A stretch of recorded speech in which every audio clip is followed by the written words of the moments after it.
Dans la petite ville de Quimba, vivait Nadège, une adolescente brillante mais insatisfaite. Sa famille, bien que modeste, lui avait inculqué des valeurs de travail et d'honnêteté.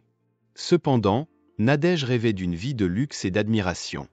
Elle envoya des photos retouchées de voyages exotiques et de soirées élégantes à ses amis d'école, prétendant vivre dans un monde de richesse.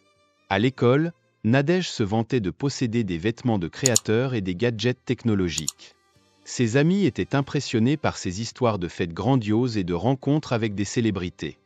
La vérité était bien différente. Ses vêtements étaient des copies bon marché, et ses gadgets des objets empruntés ou acquis à prix réduit. Sa mère, Maman Binta, et sa sœur, Amina, vivaient dans une petite maison et se battaient pour couvrir les besoins essentiels.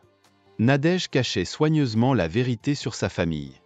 Les rares fois où ses amis étaient invités chez elle, ils étaient accueillis par des décorations temporaires et des repas simples, mais Nadège se débrouillait pour ne pas être vue en compagnie de sa mère ou de sa sœur.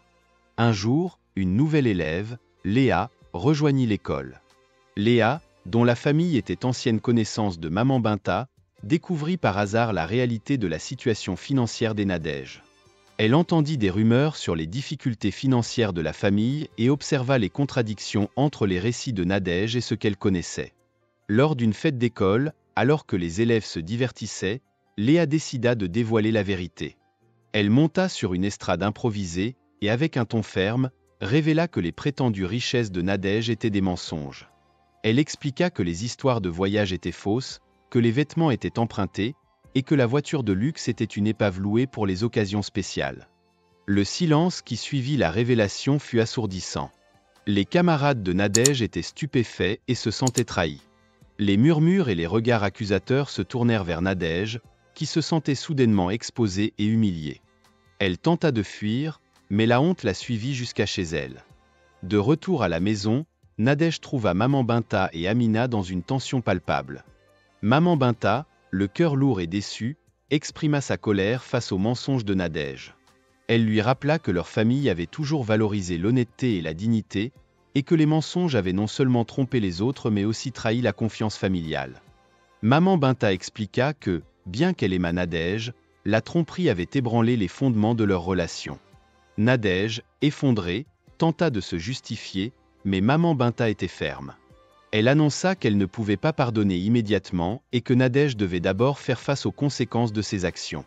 Amina, elle aussi blessée par les mensonges, exprima sa déception, ce qui ajouta à la douleur de Nadège.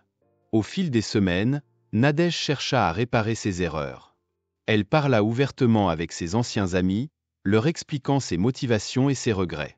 Elle travailla pour regagner leur respect, non pas par la richesse, mais par la sincérité et la persévérance. À l'école, bien que le chemin pour regagner la confiance des autres fût long et difficile, Nadège commença à se reconstruire.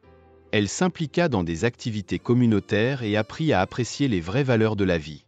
Sa relation avec sa famille, bien que marquée par les cicatrices de la tromperie, commença lentement à se réparer, à mesure que Nadège montrait un véritable changement. En fin de compte, Nadège comprit que la véritable richesse ne réside pas dans les apparences ou les possessions, mais dans l'honnêteté, la loyauté et l'intégrité. Elle embrassa ses valeurs, espérant que, avec le temps, elle pourrait regagner pleinement la confiance et l'amour de sa famille et de ses amis.